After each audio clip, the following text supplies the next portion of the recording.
I had become associated in many people's minds with writing very dark music, very gloomy music, and certainly all through the early 1990s, it seemed that every time I had a new commission to work on, suddenly someone died whose death really had a very large impact on me.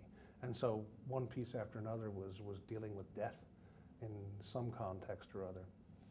And then in 1995, I wrote my last one of those that was, I don't think inspired is the right word, but let's say triggered by the death of my mother. And then I decided I didn't want to just compose nothing but despairing, death-filled works, and consciously made the decision to move towards a much lighter, I don't mean lighter in the sense of unserious, but just light-filled kind of music. And I spent the second half of the 90s mostly doing that. And Rapture, I saw as essentially the culmination of that. It was composed in the year 2000 and was going to be, in my mind, the most blissful, the most ecstatic of all of these pieces. And after I composed this work, I then ended up going off in a completely different direction in the next piece. I felt that I'd gone as far out as I could on this particular limb of the musical tree and needed to jump to a different limb afterwards. So it is a very straightforwardly consonant piece.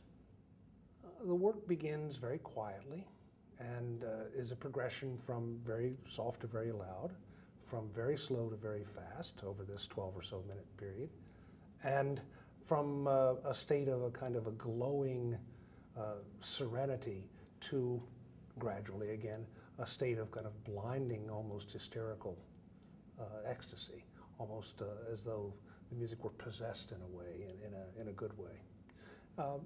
In this case, it's a piece that I hope people will feel uplifted by. It's meant to be a piece that makes people feel a sense really of pleasure, of joy,